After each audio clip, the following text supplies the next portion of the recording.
Hi friends, പുതിയ വീഡിയോയിലേക്ക് എല്ലാവർക്കും സ്വാഗതം. ഇന്ന് ഞാനിവിടെ കാണിക്കുന്നത് ബ്ലൗസിൻ്റെ സ്ലീവിൽ ഗോൾഡൻ ബീഡ്സ് വെച്ചിട്ട് ഒരു സൂപ്പർ ഡിസൈൻ എങ്ങനെ ചെയ്യണമെന്നുള്ളതാണ് നിങ്ങൾക്ക് കാണിച്ചു തരുന്നത് കേട്ടോ. അത് ഞാനൊരു സ്കെയിൽ എടുത്തിട്ടുണ്ട്. സ്കെയിൽ ഞാനൊരു 9 ഇഞ്ച് നീളത്തിൽ ഒരു മാർക്കിംഗ് പെൻസിലുകൊണ്ട്, വൈറ്റ് പെൻസിലാണ് കേട്ടോ. അതുകൊണ്ട് നമ്മളൊന്ന് മാർക്ക് ചെയ്തിട്ട് ഞാൻ ബ്ലൗസൊക്കെ അടിച്ചതിന് ശേഷമാണ് കേട്ടോ ഡിസൈൻ ചെയ്തിരുന്നത്. അപ്പോൾ നിങ്ങൾക്ക് അടിച്ച ബ്ലൗസുകളുണ്ടെങ്കിൽ ഇങ്ങനെ ഡിസൈൻ ചെയ്യാനാണ് ഇത് കാണിച്ചു തരുന്നത്. അടിക്കാത്ത ബ്ലൗസിൽ നമ്മൾ ആ കൈവണ്ണമൊക്കെ അളന്നിട്ട് എങ്ങനെ ഡിസൈൻ ചെയ്യണമെന്നുള്ളത് കാണിച്ചു തരുന്നുണ്ട്. അപ്പോൾ ഞാനത് ഓരോ അളവും വെച്ചിട്ടാണ് ചെയ്തിരിക്കുന്നത്. ഓരോ അളവ് എന്ന് പറഞ്ഞാൽ എങ്ങനെ, ആദ്യം നമ്മൾ നടുക്കിൽ ഏറ്റവും വലിയത് അളവെടുക്കുക, അതായത് 9 ഇഞ്ച് എടുക്കുക. നമുക്ക് കൂടുതൽ മുകളിലേക്കുള്ള ഡിസൈൻ ആണെങ്കിൽ മുകളിലേക്ക് ഒന്നും കൂടി നീട്ടി കൊടുക്കുക കേട്ടോ. അതിനുശേഷം സ്കെയിലിൽ 1 ഇഞ്ച് താഴെ, ഒരു ഇഞ്ചല്ല, ഒരു സെൻറ്റിമീറ്റർ ഇല്ല, ആ ഒരു താഴെയായിട്ട് നമുക്കിങ്ങനെ വരച്ച് താഴേക്ക് സ്ലോപ്പായി വരച്ചെടുക്കാം കേട്ടോ. ഞാൻ അപ്പുറത്ത് കണ്ടോ ബ്ലൗസ് ഇങ്ങനെ ബീഡ്സ് കോർത്തതിന് ശേഷം ഉണങ്ങാൻ വെച്ചതാണ് കേട്ടോ. അപ്പോൾ നിങ്ങൾക്ക് കാണിച്ചു തരാൻ വേണ്ടിയിട്ടാണ് ഞാനിത് സ്ലീവ് ചെയ്യാതെ വെച്ചത്. അപ്പോൾ നിങ്ങൾക്ക് അതാണ് കാണിച്ചു തരുന്നത്. ഇതിൽ ബീഡ്സ് കട്ട് ബീഡ്സാണ് കേട്ടോ. കട്ട് ബീഡ്സ് പറഞ്ഞാൽ ഒരു സൈഡ് പരന്ന ബീഡ്സാണ്, ഒരു മീഡിയം സൈസുള്ള ബീഡ്സാണ് എടുത്തിരിക്കുന്നത്. ഗോൾഡൻ ബീഡ്സ് മാത്രം വെച്ചിട്ടാണ് ഇത് ചെയ്തിരിക്കുന്നത്.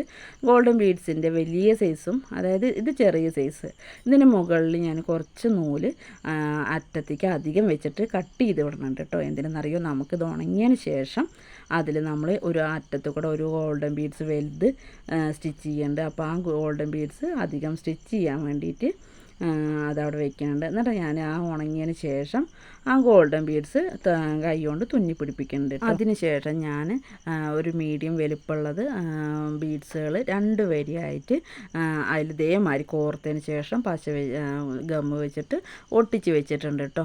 എന്നതിന് ശേഷം രാത്രി ആ ഒട്ടിക്കാൻ വെച്ചതിന് ശേഷം രാവിലെ ഞാൻ കടയിൽ നിന്ന് വന്നിട്ടാണ് പിന്നീടുള്ള ചെയ്യുന്നത്. പിന്നീട് നമ്മൾ ആദ്യത്തെ ബീഡ്സ് വെച്ചപ്പോൾ നമ്മൾ അടിയിലുള്ള ഇത് ഡിസൈൻ വെച്ചിരുന്നില്ലല്ലോ. അപ്പോൾ അവിടെ ആ ഗ്യാപ്പ് വന്നതിലൊക്കെ ഓരോ ബീഡ്സും കൂടി ഞാൻ അധികം സ്റ്റിച്ച് ചെയ്ത് ചേർത്തിട്ടുണ്ട് കേട്ടോ. കണ്ടോ, ഓരോന്നിലും ആ ഒരു ഗ്യാപ്പ് ഇങ്ങനെ ആ ചേർന്ന് കിടക്കുമ്പോഴാണ് അതിനൊരു ഭംഗി കിട്ടുന്നത്. അപ്പോൾ ആ ഭംഗി നിലനിർത്താൻ വേണ്ടിയിട്ട് അതിലൊക്കെ ഇടയിലും കൂടി ഓരോ ബീഡ്സ് വെച്ചിട്ട് ഒന്നും കൂടി സ്റ്റിച്ച് ചെയ്തിട്ടുണ്ട്. വെറും ഗോൾഡൻ ബീഡ്സ് വെച്ചിട്ട് മതി എന്നാണ് കസ്റ്റമർ പറഞ്ഞിരിക്കുന്നത്. അതുകൊണ്ടാണ് ഇങ്ങനെ ചെയ്തിരിക്കുന്നത്. 2 സ്ലീവിലും ഞാൻ അങ്ങനെ ചെയ്തിട്ടുണ്ട്. എൻ്റെ വീഡിയോ ആദ്യമായി കാണുന്ന ആൾക്കാരാണെങ്കിൽ നമ്മൾ ചാനലൊന്ന് സബ്സ്ക്രൈബ് ചെയ്യുക, വീഡിയോ ലൈക്ക് ചെയ്യുക, ഷെയർ ചെയ്യുക, കമൻറ്റ് ചെയ്യുക. എങ്ങനെയുണ്ട് നോക്കി നോക്ക്, നിങ്ങൾക്ക് ഇഷ്ടമായോ ഈ ഒരു മോഡൽ? ഈ മോഡൽ ഇതിന് ശേഷം നമ്മൾ ഒട്ടിച്ചതിന് ശേഷം ഒരു നൂലിട്ടിട്ട്, സാധാ നൂലിട്ടിട്ട് ഒന്നും കൂടി അതിന് ആ ഒരു ബീഡ്സ് ഒന്ന് ഇളകി പോവാതിരിക്കാൻ ഒന്നും കൂടി നമ്മളതിനെ ഒന്ന് സ്റ്റിച്ച് ചെയ്യുന്നുണ്ട്. ഓരോ ഭാഗവും ചെയ്യുമ്പോൾ ആ ഗമ്മ ഒട്ടിച്ചതിന് ശേഷം അത് ഉണങ്ങാൻ വെക്കണം. അതിനാണ് ആ നൂലൊക്കെ നമ്മളവിടെ ഓരോന്ന് മുകളിലേക്ക് വരുമ്പോൾ നൂല് കുറച്ച് ദൂരം കട്ട് ചെയ്ത് വെച്ചിരുന്നതൊക്കെ അതുകൊണ്ടാണ്.